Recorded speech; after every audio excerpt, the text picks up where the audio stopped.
In the 1990s, England players ate chips before matches. Actual chips. Fried, salted. The night before a World Cup game.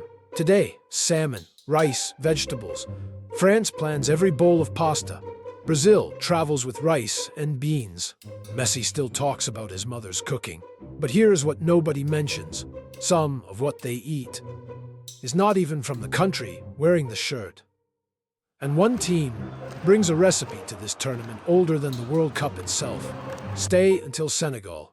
The oldest recipe in this tournament has the biggest story. England did not always eat like a contender. In the 1990s, players talked openly about chips, white bread, and chocolate bars around match days. Some thought it was normal. Looking back, it sounds unbelievable. Today, the plate is completely different. Salmon, rice, vegetables, lean protein. Carbs timed around kickoff. Harry Kane described his own pre-match routine simply. More carbs before a game. Salmon, rice, salad. And then comes the best part. Kane has a Bundesliga rule. 1 goal, 1 schnitzel. After the match. Never before. But here's the detail nobody talks about. The chip was not English. The fried potato chip was invented in Belgium, probably in the 17th century, by families living near the Meuse River. In winter, when the river froze and the small fish disappeared, they began cutting potatoes in the shape of fish and frying them instead. Belgium invented it. England adopted it, called it their own, and ate it before World Cup matches. England's football changed on the pitch. The plate changed too. But the history of that plate was always more complicated than it looked. Brazil did not need that transformation.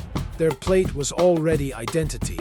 Brazil does not travel without rice and beans, no matter where the tournament is held, no matter how far from home.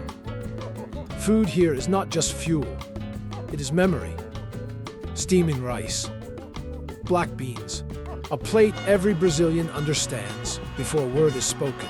Vinicius Jr. grew up with rice, beans, and steak, cooked by family in São Gonçalo, Rio de Janeiro.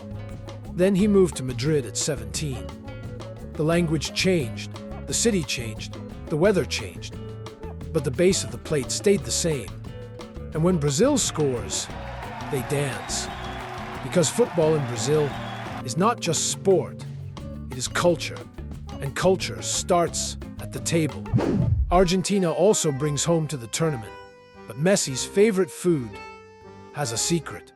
Ask Lionel Messi what his favorite food is. He will not say quinoa. He will not say a protein shake. He will say his mother's Milanesa, a breaded cutlet.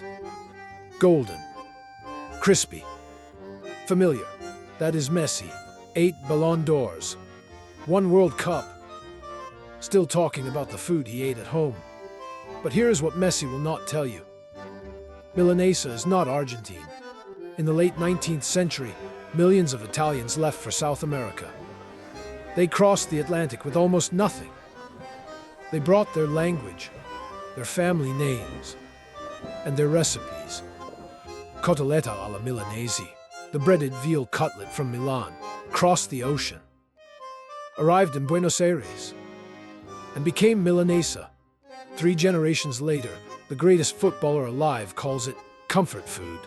He does not know Milan. He knows his mother's kitchen. But the dish remembers where it came from.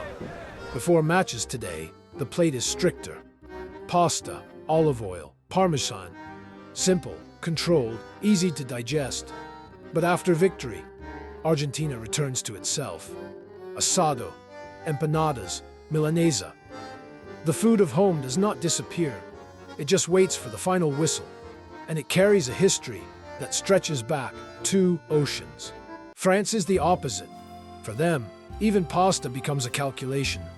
And one moment proves why. France does not leave dinner to chance. In the French camp, the kitchen works like part of the training staff. Individual meal plans, recovery windows, carbohydrates placed around performance. Before a match, pasta is simple for a reason. Fast energy, easy digestion, no unnecessary risk. In 2018, Kylian Mbappé was 19 years old. Before the final against Croatia, he ate pasta, olive oil, no sauce, no distraction. A plate a child might refuse at dinner. That night, he scored in the World Cup final. He became the second teenager in history, after Pelé, to score in a World Cup final. The meal did not guarantee the goal, but it removed every obstacle between his body and the pitch. This is the irony of French football. A country famous for pleasure at the table turns tournament meals into a performance plan. Not because food matters less, because it matters too much to improvise. Senegal brings something completely different, a dish with a history older than modern football, and a woman behind it. Then there is Senegal, a team with speed, rhythm, and one of the most beautiful food stories in this tournament. Thieboudienne, fish, rice, tomatoes, cassava, cabbage, cooked together in one pot. Long before nutritionists measured macros, this dish already knew what hard work needed. The story begins in St. Louis. At the time, it was the capital of French West Africa, a busy port on the Senegal River. A cook named Penda Mbaye worked there. She fed fishermen and dock workers who moved cargo under the sun from morning until dark. The fish came fresh from the river. The rice was traded from the interior.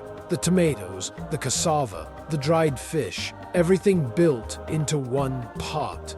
Not designed by a nutritionist, designed by necessity, to sustain people who worked with their bodies all day. When Dakar became the new capital, the dish traveled south with the people.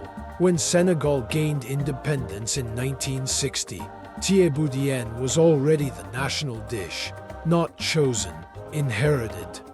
200 years after Penda Mbaye cooked it by the river, the same recipe sits at the center of a World Cup camp. Other teams arrive with systems. Senegal arrives with memory. A recipe can be more than a recipe. Sometimes it is a country in one pot. Spain closes the story with a diet the world discovered before science gave it a name. Spain arrives with a plate that looks almost too simple. Fish, rice, vegetables, legumes, olive oil on everything. No heavy sauces, nothing that slows the body down. But Spain did not always know what they had. An American came to tell them. In the 1950s, an American physiologist named Ansel Keys traveled through Europe studying heart disease. He noticed something strange. Men in southern Spain, in Naples, in Crete, lived longer and had less heart disease than Americans. They were eating olive oil, fresh fish, vegetables, and legumes. Simple food built around what was fresh, light, and available. Keys called it the Mediterranean diet. The families in Spanish fishing villages had no name for it. They called it lunch. Fishing villages, olive groves, markets built around what was fresh, light, and available. Sometimes performance food does not look futuristic. Sometimes it looks like what your grandmother made on a Tuesday. 6 teams, 6 plates, 1 ball. And none of it is quite what it seems. 6 teams, 6 plates. England's chips were Belgian. Messi's Milanese was Italian. Brazil's rice and beans never needed a twist. Some things were never anyone else's to begin with. France turned pasta into precision. Senegal's recipe is 200 years old, made by a woman no trophy remembers. Spain didn't know they had the world's healthiest diet until an American came to measure it. The food crosses borders. The players carry it in memory. The ball is the same. The plate never is. Follow eaten by time. History was written on a plate.